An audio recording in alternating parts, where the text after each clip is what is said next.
couple weeks ago in my last race, I finally got back to the point where I was finishing on the last lap with the front main group. And since then, I kind of wondered if that was kind of a statistical anomaly. And then this race started. Hey cycling community, this is Steve Grusis, the Cycling Greek. I don't know what it was that this group seemed a lot stronger than the other group. It could be that after I checked out the profiles of some of these guys that we had a fair percentage of teens, 20s, and 30s in this group. Or it could be that I was possibly feeling under the weather this week, which was a bit of a concern because since I was scheduled to get my second COVID shot on Sunday morning, which actually just happened. I had this big workout a week ago Saturday where I combined HIIT work with the group ride. I was pretty reamed after that. So I figured I was just fatigued and just dragging because of that workout as I was heading into my next big workout, which was Tuesday. But first I'm going to jump to the action on the screen. I'm actually hurting pretty much right here. We have about 30 people that started this race, and I was trying to get myself up toward the front to have a buffer, and sometimes I would a little bit, but I'm pretty much stuck at the middle, say 15 to 20th spot. And I'm connected with people. The next people that are behind me seem to be about 5 meters behind me and are suffering a bit, but as long as I can hang on to these guys. But that being said, for whatever reason, I was feeling extra yucky this morning. And, I'll lead into that with my story that I've been telling. So now it's Monday, and I have that big Tuesday workout, and I'm just unsure if I'm going to be able to start it. So Tuesday, I'm working from home, and then I take off early to go do this ride. But before the ride, I go sleep a little bit, and I get up, and I'm feeling, quite a bit better. I have a very good workout that included a couple of different types of HIIT workouts, followed by a 45-minute solid endurance ride to get back home. All is still well. So then I do my squat and deadlift workout that evening, and the next day I do a 2-hour solid endurance ride averaging about 204 watts. Back to the action on the screen. I'm still feeling not great, and now there's separation here. I'm looking and seeing there's the one lap. It's amazing what you can think of when you're suffering, the multiple things you can think of. And I'm thinking right now that, man, I don't want to get dropped, but I'm able to hang on. I'm hanging on to this guy's wheel, and he's helping drag us up to that lead group. And if they can just slow up a bit, then that'll give me a little chance to rest. Still not connected with them. I'm hoping that I will be connected. I see they're starting to bunch up, and it seems like, and they did this for another couple laps, that every time they go finish a lap, then they kind of slow up, bunch up, and that gives me a chance. And so now I'm going toward the front, going through the front a little too strong. I needed just to back off a little bit. And then by going to the front, I get a bit of a buffer in case they start speeding up again. Even though we have a bit of a surge going on, we're all in about the 3.5 watts per kilogram range. And so that allows me to stay with the pack, to increase a little bit, but not having to go to a big surge to enable to do so. I'm still feeling crappy, but that's not going to last too much longer, fortunately.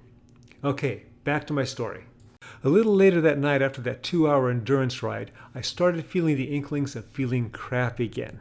And then Thursday, I was just fatigued, but with that slight hint of something going wrong.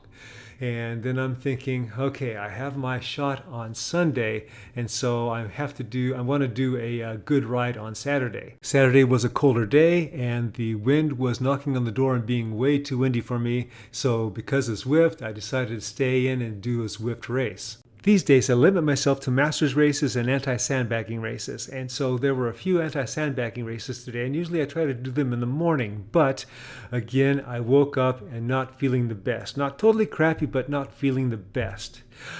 And so I saw there was a race, an anti-sandbagging race that started at 3:30 or so in the afternoon, Pacific Standard Time where I am. I'm in California. So after doing some inside and outside chores, I took a little bit of a sleep, and then I got up and I did the race. At this point, you may be asking yourself, if you're feeling crappy or at least a little bit crappy, and you have this big event, which is going to be your second COVID shot, why take a chance and do this race? Well, I have this thing that I inadvertently learned back when I was on this Elite Masters team about 20 years ago. There would be times when I was just like I am now, a little sick or coming out of sickness or starting to get into sickness, and the team had a criterium that morning. Well, if the sickness, or the symptoms rather, were from the neck up, or at least not in the lungs, then you go do the criterium, and then one of two things will happen. One, you'll kill the bug, or two, the bug will kill you. And what usually happens is you killed the bug. And after the crit, you felt a lot better, and then you just went on for the rest of your day. With that story over, it's now back to the action on the screen. We are now on the second lap, and I finally got to the point where I'm not just feeling crappy, and I'm feeling a lot better. I am able to stay with these guys a lot more comfortably, but I am also very aware that, especially with these guys being a lot younger than I am, that these guys can take off at any time. So as much as I can, I am trying to stick on wheels and use as little energy as I can. And that, of course, is a bit of a misnomer because these guys are so strong. I'm using a lot of energy with these guys. Now, I keep talking about the younger group in here, but there are some 50-somethings in here, and these guys are pretty strong. I'm going to fast forward to the cobbled climb on the next lap. And it's here where we're stretched out, and that we're going to continue to stretch out. And this is where I'm going to be challenged. You'll notice in the upper left-hand corner that I'm using my drafting boost.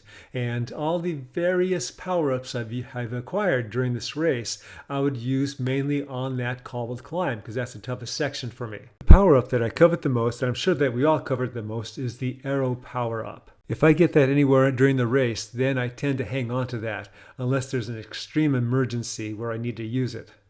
Now, you'll notice that we're splitting and so we're coming into the rolling section.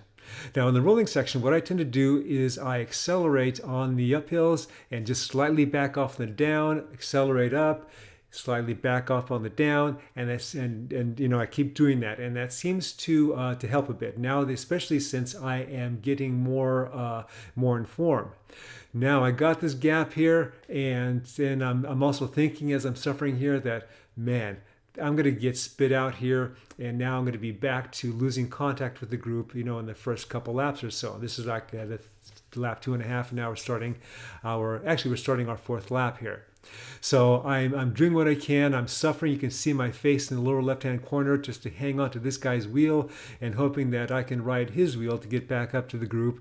And yes, it's working right now doing that. Even though I said during the second lap that I'm starting to feel a lot more comfortable, these guys are significantly stronger than the race that I had a couple of weeks ago.